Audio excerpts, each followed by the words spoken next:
লাইলাতুল কদর, এই কদরের রাতটা হচ্ছে এমন রাত যেটা খায়রুম মিন আলফি শাহর, 1000 মাসের চেয়েও সেরা। 1000 মাস লাগাতার ইবাদত করলে যে সওয়াব, কদরের রাতে ইবাদত করলে এর সমান সওয়াব হবে নাকি? সমান হবে না। আল্লাহ তাআলা বলেছেন খায়রুম মিন আলফি শাহর, না, এর চেয়েও শ্রেষ্ঠ, এর চাইতেও বেশি। 1000 মাসে, অর্থাৎ 1000 মাসে হয় 83 বছর 4 মাস। তো কদরের রাতে যদি আমরা ইবাদত করি তাহলে 83 বছর 4 মাস ইবাদত করলে যে সওয়াব, সে সওয়াব আল্লাহ তাআলা আমাদের আমলনামায় নসিব করবেন। তো আমরা যেন এই কদরের রহমত বরকত থেকে যেন আমরা বঞ্চিত না হই। তো রাসূল সাল্লাল্লাহু আলাইহি ওয়াসাল্লামকে সান্ত্বনা দেওয়ার জন্য যে হে নবী আপনি চিন্তিত হবেন না, বনি ইসরাইলের অনেক লোক 1000 বছর হায়াত পেয়েছে, শত শত বছর ইবাদত করেছে, জিহাদ করেছে, তারা হায়াত পেয়েছে বেশি কিন্তু তারা কদর পায়নি। আর আপনার উম্মতকে আমি হায়াত দিয়েছি কম কিন্তু তাদেরকে কদর দিয়েছি। সুবহানাল্লাহ বিহামদি, লাইলাতুল কদর দিয়েছি, যে কদরের রাত 1000 মাসের চেয়েও সেরা। তো এই কদরের রাতকে আবার লাইলাতুল মুবারাকাও বলা হয়েছে। ইন্না আনজালনাহু ফি লাইলাতিন মুবারাকা, এটা বরকতময় রাত। ফিহা ইউফরাকু কুল্লু আমরিন হাকিম, সব বিজ্ঞচিত প্রাজ্ঞচিত বিষয়ের ফয়সালা হয়। এটা বেসিক্যালি একটা বাজেট রাত বলা যায়। এ রাতে আগামী 1 বছরে আমাদের কি ঘটবে না ঘটবে আল্লাহ তাআলা এটার বাজেট করেন, এটাকে রিভাইজ করেন। সো এই রাতটা অনেক গুরুত্বপূর্ণ। তো এই কদরের রাত এটা কবে,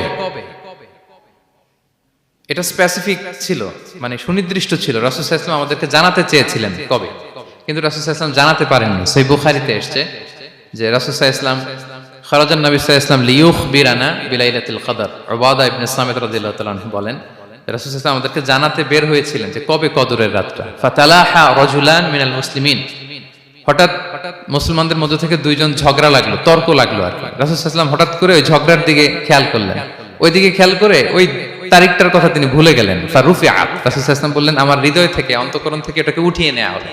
এখন আমি মনেই করতে পারছি না এটা কি 23 না 25 না 27 না 29, আমি মনে করতে পারছি না। এজন্য রাসূল সাল্লাল্লাহু আলাইহি ওয়াসাল্লাম বলেছেন যে তবে আমি এতটুকু মনে করতে পারছি, ফালতামিসুহা ফিল আশরিল আওয়াখিরি ফিল বিত্রি, রমাদানের শেষ দশকের বেজর রাত্রিগুলোতে তোমরা কদর তালাশ করো। বেজর রাতে যদি তোমরা কদর তালাশ করো তাহলে এই কদর সুনিশ্চিতভাবে তোমরা পাবে। তো এই জন্য স্কলাররা সবসময় বলেন যে লাস্ট 10 days অফ রমাদান খুব গুরুত্বপূর্ণ, সবচেয়ে the cream time of Ramadan. I repeat, এটা রমাদানের একেবারে মাহেন্দ্রক্ষণ। এই 10 দিনের যে কোনো 10 রাতের যে কোনো রাত কদর হয়ে যেতে পারে, বিশেষ করে অড নাইটস গুলো 21, 23, 25, 27 এবং 29, যে কোনো দিন হয়ে যেতে পারে কদর। সো বুদ্ধিমানের কাজ হচ্ছে আমরা যেন রমাদানের শেষ 10 রাতে লাগাতার একইভাবে একই স্পিডে আমরা যেন ইবাদত করি। কোন রাতে বেশি করলাম, হয়তো 27-এর রাতে আমি খুব ভাব গাম্ভীর্য নিয়ে খুব আবেগ নিয়ে ইবাদত করলাম, কিন্তু হয়ে যেতে পারে যে এবছর কদর ছিল 25-এর রাত, হতে পারে না? পারে। তো আমরা তো মিস করে ফেললাম। তো আমরা যেন মিস না করি। বুদ্ধিমানের কাজ হবে সমান তালে ইবাদত করা। এবং এটা এত গুরুত্বপূর্ণ, রাসূল সাল্লাল্লাহু আলাইহি ওয়াসাল্লাম এত এমফাসাইজ করে কোন রাতের কথা বলেনি। আরবি মাস অনুযায়ী 354টা রাতের মধ্যে সবচাইতে শ্রেষ্ঠ রাত, সবচাইতে শ্রেষ্ঠ রাত সূর্য ডোবার পর থেকে হাত্তা মাতলাইল ফাজর, ফজরের সূচনা লগ্ন পর্যন্ত শান্তিময় এ রাত, বরকতের এ রাত। রাসূল সাল্লাল্লাহু আলাইহি ওয়াসাল্লাম বলেছেন মান হুরিমা খায়রাহা ফাকাদ হুরিম, যে কদরের বরকত থেকে, খায়ের থেকে বঞ্চিত হলো সে আসলেই বঞ্চিত। হি ইজ দ্য লুজার, সে হতভাগা, সে পোড়া কপাল, সে বঞ্চিত। মান হুরিমা খায়রাহা ফাকাদ হুরিম, যে কদর পেল না সে হতভাগা। এখন আমরা কি হতভাগা হতে চাই? আমরা তো শুরুতে অনেক হোপফুল ছিলাম, এত এত ব্লেসিংস, এত এত বরকত, রহমতের ফলগুধারায় আমরা প্লাবিত হচ্ছি রমাদানে। তা আমরা তো হতভাগা হতে চাই না। তা আমরা যেন এই শেষ 10 দিন এক তালে আন্তরিকতার সাথে ঈমান ও ইহতিসাবা আমরা যেন ইবাদত করি। সম্মানিত ভাই এবং বোনেরা, তাহলে আমরা সৌভাগ্যশীলদের অন্তর্ভুক্ত হতে চাই, হতভাগা হতে চাই না। আমরা এবার একটু শুনবো যে রাসূলুল্লাহ সাল্লাল্লাহু আলাইহি ওয়াসাল্লাম কদরের রাতগুলোতে কি কি ইবাদত করতেন। আমি খুঁজে 5টা আমলের কথা পেয়েছি বিশেষভাবে, কমন যে আমলগুলো সেগুলো তো ছিলই, বিশেষভাবে 5টা কাজ রাসূল সাল্লাল্লাহু আলাইহি ওয়াসাল্লাম এই কদরের রাতে করতেন। 1 নম্বর কাজ হচ্ছে তিনি সারা রাত জেগে ইবাদত করতেন এবং পরিবারের লোকদেরকে ঘুমোতে দিতেন না, উঠিয়ে দিতেন। বছরের অন্য কোনো সময়ে সারা রাত জেগে ইবাদত করার কোনো নজির রাসূল সাল্লাল্লাহু আলাইহি ওয়াসাল্লামের জীবনে ছিল না। সব রাতে ঘুমাতেন। আমি জোহর বারুতে একটা কনভেনশনে the daily routine of prophet সাল্লাল্লাহু আলাইহি ওয়াসাল্লাম একটা আলোচনা করেছিলাম, যেখানে রাসূল সাল্লাল্লাহু আলাইহি ওয়াসাল্লামের দৈনন্দিন জীবনের রুটিন আলোচনা করেছিলাম। সেখানে আমরা বলেছি যে রাসূল সাল্লাল্লাহু আলাইহি ওয়াসাল্লামের দৈনন্দিন অভ্যাস ছিল তিনি এশার পরেই তাড়াতাড়ি ঘুমিয়ে পড়তেন আর মিডনাইটে উঠতেন। রাসূল সাল্লাল্লাহু আলাইহি ওয়াসাল্লামের কর্মদিবস শুরু হতো মিডনাইটে, আমাদের তো সকালে কারো আরো অনেক পরে শুরু হয়। রাসূল সাল্লাল্লাহু আলাইহি ওয়াসাল্লামের কর্মদিবস শুরু হতো বেসিক্যালি মিডনাইটে। এশার পরে কথাবার্তা না বলে আগে ঘুমোতে যেতেন, মিডনাইটে উঠতেন, কিন্তু ঘুমাতেন, ঘুম ছাড়া রাত কাটাতেন না। সারা বছরের এটা ছিল যে এশার পর পরে ঘুমোতে যেতেন, except the last 10 days of Ramadan. রমাদানের শেষ 10 রাতে রাসূল সাল্লাল্লাহু আলাইহি ওয়াসাল্লাম ঘুমাতেন না। এই 10 দিনের ব্যাপারেই পাওয়া যায় সারা রাত জেগে তিনি ইবাদত করতেন। আম্মা জান আয়েশা রাদিয়াল্লাহু তাআলা আনহা বলেন, ইযা দাখালাল আশরু আহিয়াল লাইলা ওয়া আইকাযা আহলা ওয়া জাদ্দা ওয়া শাদ্দাল মিজার। রমাদানের শেষ দশক যখন আসতো রাসূল সাল্লাল্লাহু আলাইহি ওয়াসাল্লাম সারা রাত জেগে ইবাদত করতেন। পরিবারের সদস্যদেরকে জাগিয়ে তুলতেন, স্ত্রীদের ঘুমাতে দিতেন না, জাগিয়ে তুলতেন। ফাতেমা রাদিয়াল্লাহু তাআলা আনহার ঘর পাশেই ছিল, তাদেরকে যে জাগাতেন এবং নিজে সারা রাত ইবাদত করতেনই। জাদ্দা ওয়া শাদ্দাল মিজার, খুবই বলিষ্ঠ ভাবে, খুব মজবুত ভাবে কোমরে গামছা বেঁধে নামার একটা এক্সপ্রেশন এখানে দেয়া হয়েছে। মিজার, ইজহার মানে হচ্ছে বাংলা করলে হয় লুঙ্গি। লুঙ্গি আমরা যখন খুব শক্ত কোনো কাজ করতে যাই তখন তারা কি করে, খুব টাইট করে লুঙ্গিটা বাঁধে। তার মানে বোঝানো হচ্ছে রাসূল সাল্লাল্লাহু আলাইহি ওয়াসাল্লাম কোমরে ভালো করে লুঙ্গি বেঁধে বা গামছা বেঁধে আটকাট বেঁধে নামতেন শেষ 10 দিনের জন্য। এই সময় তিনি মানে কাউকে কেমন যেন চিনতেন না, সবসময় ইবাদতে মগ্ন থাকতেন। এটা আমরা করতে পারি যে শেষ 10 দিনে, আর যেহেতু 3 দিন বাকি, আমরা একটা স্পেশাল প্ল্যান করতে পারি যে আমরা আমাদের সর্বোচ্চটুকু উজাড় করে দিয়ে লাস্ট 10 days অফ রমাদানের এই বরকত আমরা হাসিল করব, এটা যেন আমাদের মিস না হয়। তাহলে এটা আমরা একটা পেলাম। 2 নাম্বার হচ্ছে ইতিকাফ করা। রাসূলুল্লাহ সাল্লাল্লাহু আলাইহি ওয়াসাল্লাম রমাদানের শেষ 10 দিন ইতিকাফ করতেন। আমাদের আয়েশা রাদিয়াল্লাহু তাআলা আনহা বলেন, কানা ইয়াতাকিফুল আশরাল আওয়াখির মিন রমাদান। রমাদানের শেষ দশকে তিনি ইতিকাফ করতেন। হাত্তা তাওয়াফাহুল্লাহ, ওনার ইন্তেকালের আগ পর্যন্ত এই অভ্যাসটাই তিনি জারি রেখেছেন। সুম্মা আতাকাফা আজওয়াজুহু মিন বাদে, তারপরে ওনার স্ত্রীরা ইতিকাফ করেছেন।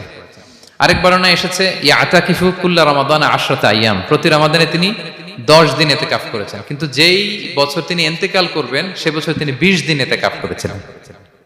প্রতি রমাদানে 10 দিন, আর যে বছর ইন্তেকাল করবেন সে বছর কয় দিন? 20 দিন তিনি ইতিকাফ করেছিলেন মসজিদে নববীতে। তাহলে আমরা এই রমাদানের শেষ দশকে এটা করতে পারি। 2 নম্বর পয়েন্ট হচ্ছে ইতিকাফ করা। যারা আমরা করিনি তারা আমরা ইতিকাফ করতে পারি।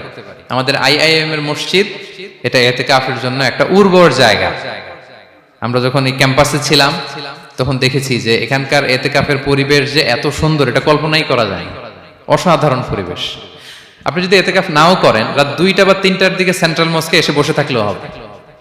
রাত 2টা 3টার দিকে এসে বসে থাকলে দেখবেন যে কেউ সেজদায় পড়ে কান্না করতেছে, কেউ হালাকা করতেছে, কেউ তাসবিহ পড়তেছে, কেউ কোরআন তেলাওয়াত করতেছে। মানে এত সুন্দর পরিবেশ, ওটা দেখলেই আপনার ইবাদত করতে মন চাইবে। তো আমরা যেন ইতিকাফ করার চেষ্টা করি। ইতিকাফ করতে না পারলে শেষ দশকের রাতগুলো যেন মসজিদে কাটানোর চেষ্টা করি, তা না পারলেও বাসায় যেন এই রাতগুলো আমরা মিস না করি। বিশেষ করে সেন্ট্রাল মস্কে তো অসাধারণ পরিবেশ, এটা হাইলি রেকমেন্ডেড। ইফ পসিবল আপনারা আসবেন, এখানে ইবাদতের চমৎকার পরিবেশ থাকে। 3 নাম্বার হচ্ছে রাসূল সাল্লাল্লাহু আলাইহি ওয়াসাল্লাম এবং জিবরাইল আলাইহিস সালাম যৌথভাবে কোরআন রিভিশন করতেন। খুব ইন্টারেস্টিং। সারা বছর যেটা নাজিল হতো, রমাদানে জিবরাইল আলাইহিস সালাম রাসূল সাল্লাল্লাহু আলাইহি ওয়াসাল্লামকে শোনাতেন, রাসূল সাল্লাল্লাহু আলাইহি ওয়াসাল্লাম আবার জিবরাইল আলাইহিস সালামকে শোনাতেন। সহিহ বুখারীর বর্ণনা, কানা জিবরিলু ইয়ালকাহু ফি কুল্লি লাইলাতিন মিন রমাদান ফায়ুদারিসুহুল কুরআন। প্রতি রমাদানের প্রতি রাতে এসে রাসূল সাল্লাল্লাহু আলাইহি ওয়াসাল্লামের সাথে কোরআন মুদারাসা করতেন। সহিহ মুসলিমের বর্ণনায়, আন্না জিবরিল কানা ইউআরিদুহু বিল কুরআন কুল্লা আমিন মাররা। প্রতি বছর রমাদানে একবার শোনাতেন বা শুনিয়েছেন, যে বছর তিনি ইন্তেকাল করবেন তিনি 2 বার শুনিয়েছিলেন। আরাদা ইউআরিদু মানে এটা ফ্রম বোথ সাইড। আরবি শব্দটা এমন যে জিবরাইল আলাইহিস সালাম শোনাতেন, এরপর রাসূল সাল্লাল্লাহু আলাইহি ওয়াসাল্লাম জিবরাইল আলাইহিস সালামকে শোনাতেন। কোরআন রিভিশন করা। তো এই শেষ দশকের রাতগুলোতে আমরা যেন বেশি বেশি কোরআন পড়ি। কোরআন তেলাওয়াত, কোরআনিক রিসাইটেশন হতে পারে, কোরআনের অর্থ পড়া হতে পারে, তাদাব্বুরে কোরআন হতে পারে, কোরআনের হালাকায় জয়েন করা হতে পারে। ইন ইটস এনি ফর্ম আমরা যেন কোরআনের সাথে অ্যাটাচমেন্টটা বাড়াই লাস্ট 10 days অফ রমাদানে। 4 নাম্বার কিয়ামুল লাইল করা। রাসূল সাল্লাল্লাহু আলাইহি ওয়াসাল্লাম কিয়ামুল লাইল করতেন এবং কিয়ামুল লাইল শব্দটাকে রাসূল সাল্লাল্লাহু আলাইহি ওয়াসাল্লাম কদরের সাথে জুড়ে দিয়েছেন।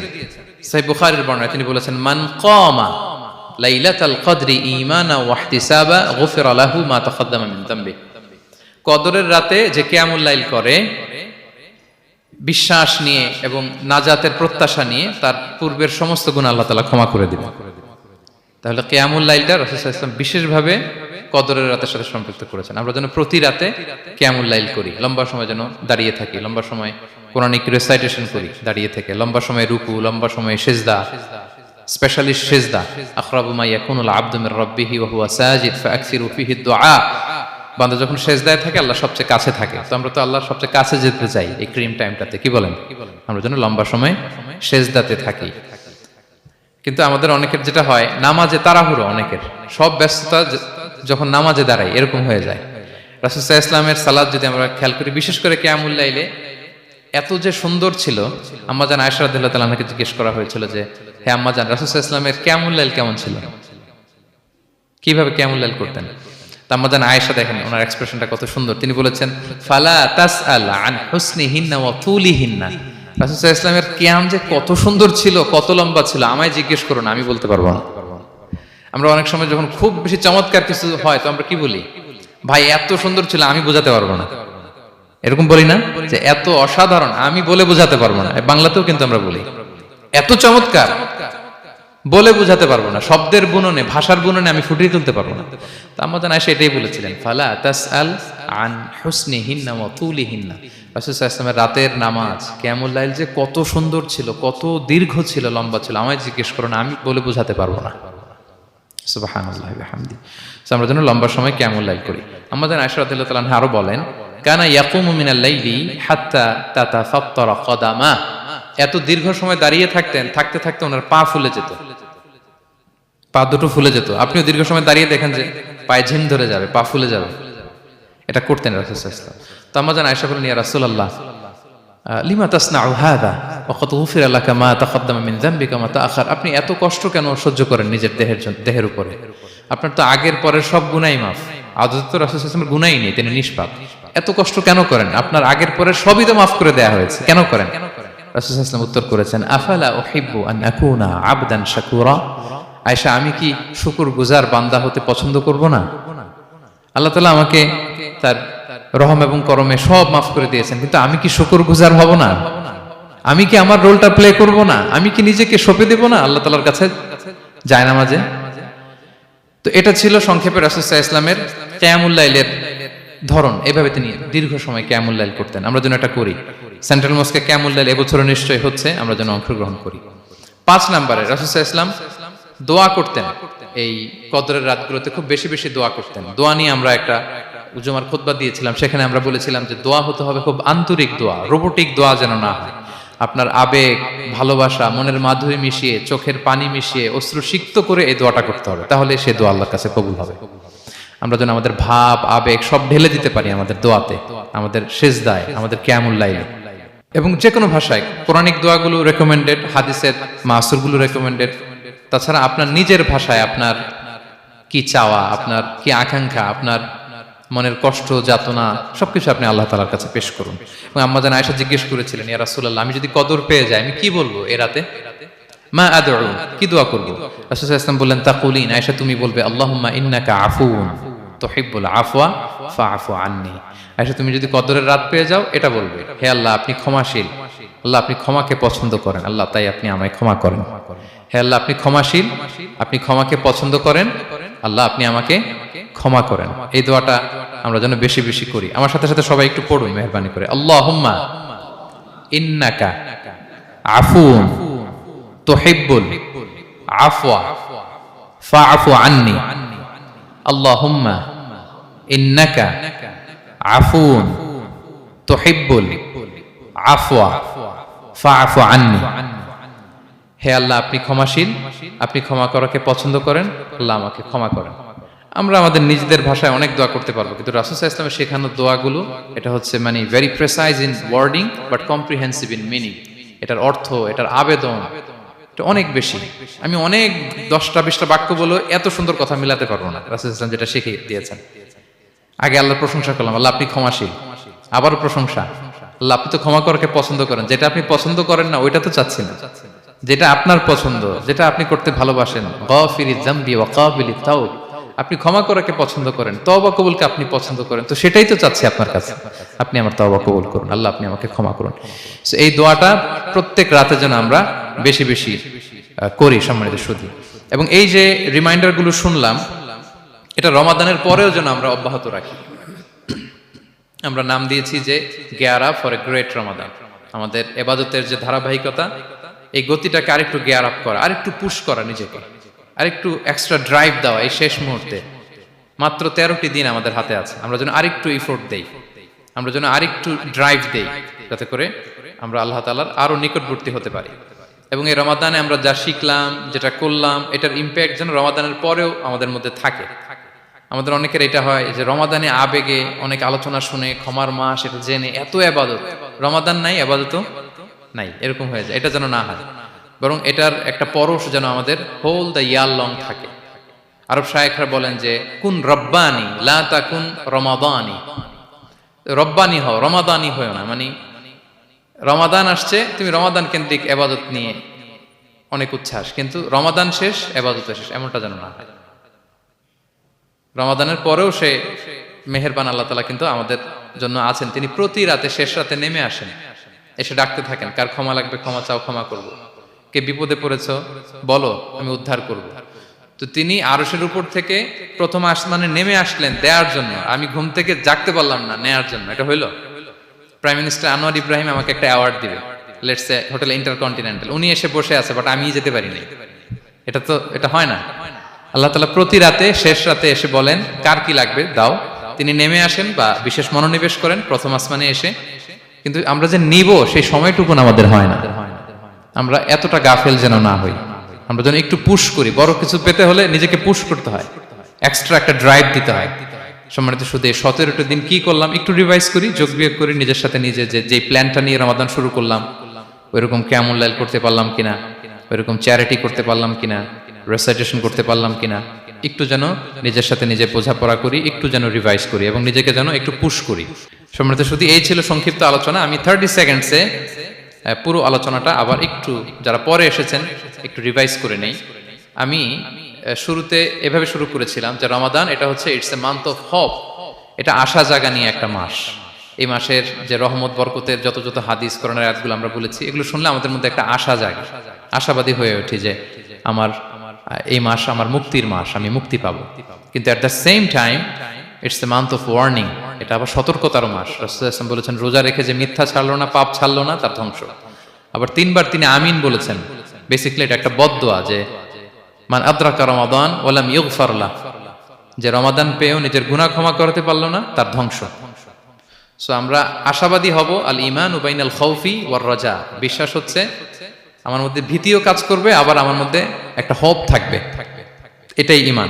সো আমরা যেন এই ওয়ার্নিং গুলো আমাদের মাথায় রাখি, যে আমরা যেন আল্লাহর নৈকট্যপ্রাপ্ত বান্দা হতে পারি, ক্ষমাপ্রাপ্তদের অন্তর্ভুক্ত যেন আমরা হতে পারি।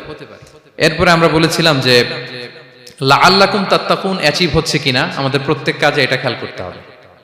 আমাদের সম্মানিত ইউসুফ স্যার খুব সুন্দর করে এটা বলেছেন যে আল্লাহর সচেতনতা, আল্লাহর ভয়, to build up the sense that Allah is watching me, এই সেন্সটা আমার সব কাজের মধ্যে থাকতে হবে। যদি লাআল্লাকুম তাত্তাকুন অ্যাচিভ হয়, সাকসেসফুল, একটা সাকসেসফুল প্রোডাক্টিভ রমাদান আমরা কাটাচ্ছি। আর যদি লাআল্লাকুম তাত্তাকুনের সমস্যা, তার মানে we have to revise hour schedule, যাতে করে আল্লাহর এই সচেতনতা আমরা বিল্ড আপ করতে পারি। এরপর আমরা বলেছি যে আমরা সংযমটা যাতে এনশিওর করি, রমাদানের যে সংযম, নিজের প্রবৃত্তির উপর আমরা বিজয় লাভ করি। সারা বছর প্রবৃত্তি জিতে, রমাদানে আমরা জিতি। এরপর আমরা চ্যারিটির কথা বলেছি। রাসূল সাল্লাল্লাহু আলাইহি ওয়াসাল্লাম খুব জেনারাস হয়ে যেতেন রমাদানে, আমরা যেন আমাদের দানের হাতকে আরো প্রশস্ত করি এবং রমাদানে আমাদের কমিউনাল স্পিরিট চলে আসে, আমাদের বেসিক্যালি একটা সেলফ ট্রান্সফরমেশন হয়। অনেক বদ অভ্যাস আমরা রমাদানে ত্যাগ করি, বাকি মাসেও যেন এটা আমরা কন্টিনিউ করি। আর সবশেষে আমরা লাস্ট 10 ডেজ অফ রমাদানের গুরুত্ব নিয়ে বলেছিলাম যে রাসূল সাল্লাল্লাহু আলাইহি ওয়াসাল্লাম খুব হতাশ হয়ে পড়েছেন যে অন্য নবীর উম্মতেরা অনেক হায়াত পেয়েছে, আমরা পেলাম 60-70, তো আমার গুনাহগার উম্মত কি করবে? আল্লাহ বলেন লাইলাতুল কদর খায়রুম মিন আলফি শাহর, নবী হে আপনার উম্মতের জন্য আমি কদরের রাত দিয়েছি, যে এক রাতে ইবাদত করলে 1000 মাসের চেয়েও বেশি সওয়াব তারা পেয়ে যাবে। সো এই কদরের রাত যেন আমরা মিস না করি। কোনটা কদরের রাত? আমরা বলেছিলাম শেষ 10 দিন সমান তালে ইবাদত করব। বিশেষ করে আমরা গুরুত্ব দিব অড নাইটস গুলোতে, 21, 23, 25, 27, 29 আমরা গুরুত্ব দিব। এবং রাসূল সাল্লাল্লাহু আলাইহি ওয়াসাল্লাম বলেছেন মান হুরিমা খায়রাহা ফাকাদ হুরিম, যে কদরের বরকত মিস করলো সে বঞ্চিত, সে হতভাগা, হি ইজ দ্য লুজার। আমরা যেন লুজার না হই, আমরা যেন গেইনার হই এই বরকতের মাসে। এবং সব শেষে আমি বলেছিলাম রাসূল সাল্লাল্লাহু আলাইহি ওয়াসাল্লাম স্পেশালি 5টা আমল করতেন, সারা রাত জাগতেন, ফ্যামিলি মেম্বারসদের জাগিয়ে তুলতেন, উৎসাহিত করতেন এবং কোমরে গামছা বেঁধে নামতেন। এরকম ইবাদতের স্পৃহা অন্য কখনো রাসূল সাল্লাল্লাহু আলাইহি ওয়াসাল্লামের মধ্যে দেখা যেত না, যেমনটা শেষ দশকে তিনি করতেন। ইতিকাফ করতেন তিনি। আর ইতিকাফ করলে কদর মিস হওয়ার সম্ভাবনা নেই। এটা 21-এ হোক, 25-এ হোক, 23-এ হোক, আমি তো মসজিদে, আমি তো কিয়ামুল লাইলে অংশগ্রহণ করতেছি, আমি তেলাওয়াত করতেছি, আমি প্রতিদিনই দোয়া করতেছি, মিস হওয়ার কোনো সম্ভাবনা নেই।